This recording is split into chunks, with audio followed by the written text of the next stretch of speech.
Hi everyone, Brittany Clark here. Today I'm going to be talking about the comprehensive case study that I completed during my clinical rotation, and it's about the nutrition implications for prolonged post-op ileus.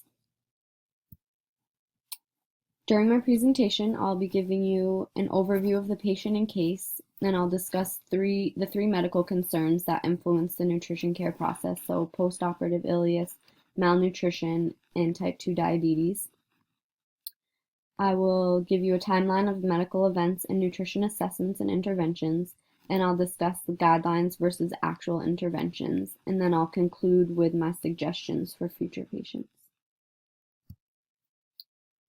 I want to give you an overview of the patient and case, but keep in mind that my first interaction with the patient was on September 8th because that was at the beginning of my rotation.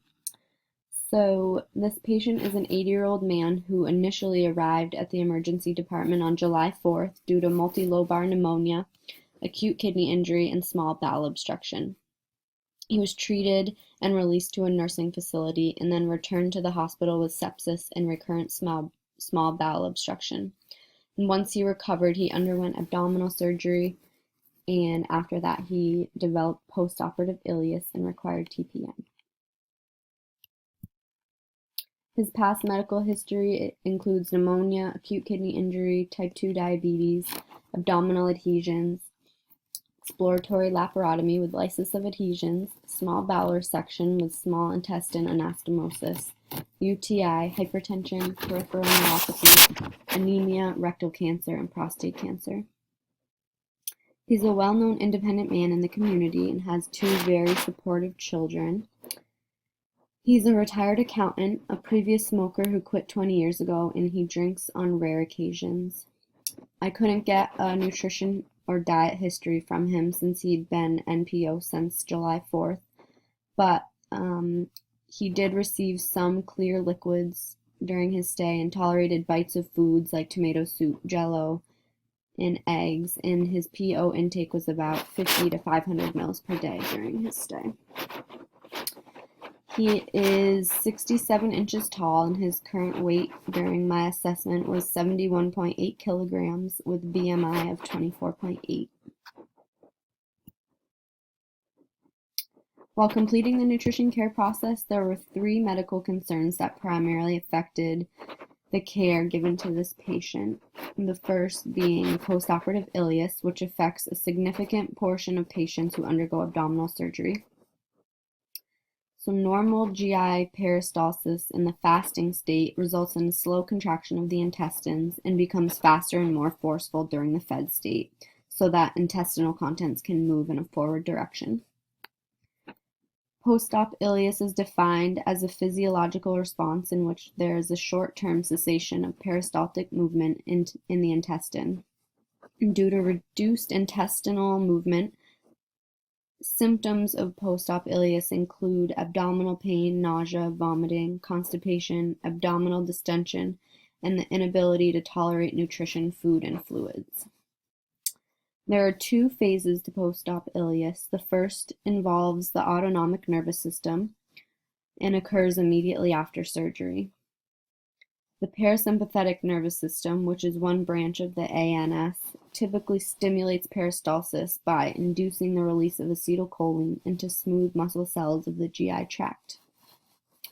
And during post-op ileus, the other branch of the ANS, the sympathetic nervous system, which is responsible for fight or flight actions, inhibits the release of acetylcholine, which causes a decrease in intestinal motility and stops peristalsis.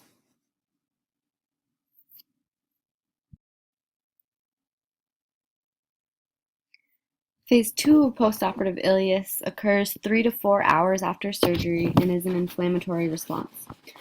Pro-inflammatory cytokines and chemokines activate phagocytes in the endothelium, which release nitric oxide and prostaglandins, causing peristalsis to stop. Typically, ileus is resolved after a few days post-op. However, it's considered prolonged postoperative ileus if by the fourth day the patient doesn't pass flatus or stool or tolerate an oral diet and exhibits two or more of the 5 criteria. of nausea and vomiting, absence of flatus, abdominal distension, or radiologic confirmation. The second medical concern for this patient was malnutrition. Since he had a significant weight loss of 14 pounds in 2 months, which is an 8% loss, it was suspected that he was malnourished. According to Aspen and the European Society for Clinical Nutrition and Metabolism, a malnutrition diagnosis is recommended if 2 of the following criteria are present. So insufficient energy intake, weight loss, loss of muscle mass, loss of subcutaneous fat, localized or generalized fluid accumulation that may sometimes mask weight loss, or diminished functional status as measured by hand grip strength. The last medical concern for this patient was type 2 diabetes, which is a combination of insulin resistance and beta cell failure. In a normal individual, blood sugars rise after a meal. Insulin is released from the pancreas, and that stimulates the uptake of glucose. Blood sugars then drop and slow the release of insulin. During diabetes, insulin resistance elevates blood sugars, causing increased levels of insulin. At first, the pancreas is able to secrete enough insulin, but it eventually can't keep up with the demand and causes hyperglycemia. And this is typically when the patient is diagnosed with type 2 diabetes. Okay, so now I'm going to go over the timeline of events, of medical events and nutrition assessment and interventions. The patient was first admitted on July 4th due to pneumonia, small bowel obstruction, and acute kidney injury. The dietary manager completed the initial assessment and he was ordered NPO. On July 7th, he was started on TPN for his small bowel obstruction and for being NPO for 6 days. On July 20th, the TPN was stopped and he was taking clear liquids and 6 cans of Ensure Plus each day.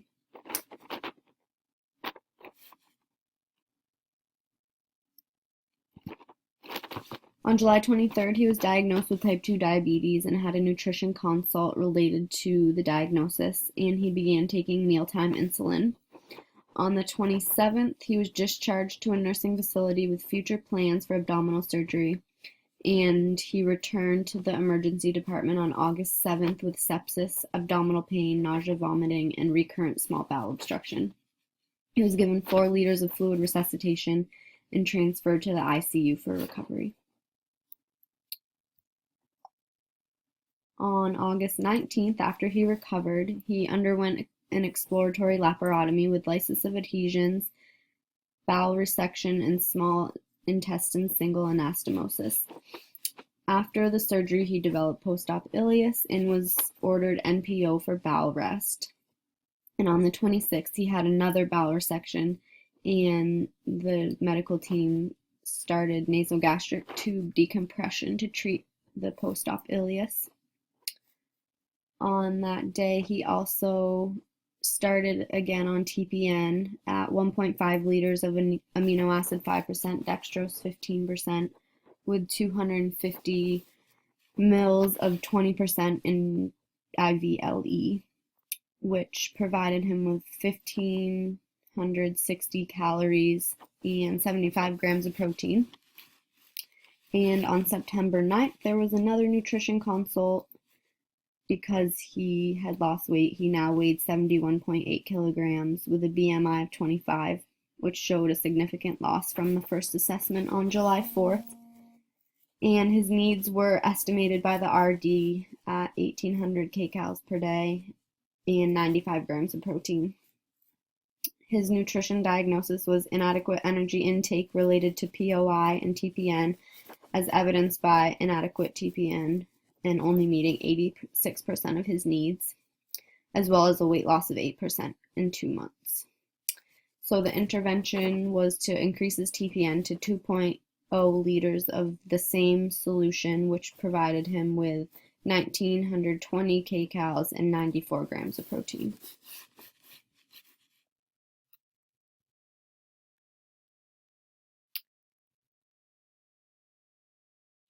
On the 13th, they were doing the NG tube decompressions, but the patient was complaining of nausea, so they stopped that. And he was advanced to full liquids that day as well, and he was taking between 50 and 500 mils PO, but he still remained on his regular TPN regimen. On the 14th, the doctor ordered enteral feedings via PEG tube, and he consulted with the RD, and she suggested osmolate 1.2 since it was lower in fiber. And his enteral feedings were started at 20 cc's per hour, and they were increased by 10 cc's per hour until the feedings provided 50% of his caloric need. The MD declared his POI resolved on the 18th, and his tube feedings had been increased to 60 cc's per day. And on that same day, he was transferred to the ICU for aspiration pneumonia, and his tube feedings were stopped. And there was a nutrition consult that day, and during the assessment, the RD found that the patient had a beneficial weight gain since the last assessment, and he now weighed 75.6 kilograms, and his BMI was 26. And he continued on his TPN, which was meeting 100% of his needs. So the diagnosis was inadequate oral intake related to poor appetite, as evidenced by minimal intake and recurrent aspiration. And then on the 21st, the MD consulted with the RD, and they decided to decrease his TPN by half in order to increase his appetite and oral intake. And at this point, he was tolerating some bites of food with no signs of nausea, vomiting, or aspiration. And then on September 30th, the patient was discharged on a regular diet with no tube feedings or TPN. And that was the end of his stay. But then, ironically, on the day that I presented my case to the RD and the nutrition team, he was readmitted to the hospital. Okay, so now I'm going to discuss the different guidelines that I found during my lit review. For the purpose of the review, I'm just going to focus on the events that occurred after the patient's laparotomy on the 19th. So there were a lot of suggested pre- and perioperative techniques that can help reduce the incidence of post-op ileus. And this chart summarizes one of the review's findings. And as you can see, some of the definite beneficial treatments included salt and fluid overload, NSAID use, early enteral nutrition, and laparoscopic surgery versus open surgery. And the only intervention on this chart that poses a possible harm is routine nasogastric tubes and decompression. Some other interventions that may help reduce the incidence of post-op ileus are carbohydrate loading and epidurals. So one of the most interesting interventions that I found was initiating early feedings to prevent post-op ileus. And this is a little controversial because most facilities withhold feeding until the first passage of flatus or stool after surgery. But more recent research is suggesting that feeding patients within the first 24 hours after surgery can downregulate immune response and reduce length of hospital stay. And it also stimulates gastrointestinal reflexes like peristalsis, and that results in the prevention or the resolving of post-op ileus. So Aguiar, Nascimento, and Golzer completed a prospective randomized study, and they found no difference among the early fed and control group in regards to nausea and vomiting. And they concluded that early enteral feeding is safe and is known to stimulate post-op peristalsis. And ESPEN guidelines suggest that if you are going to do early feedings, that they begin within 24 hours after surgery.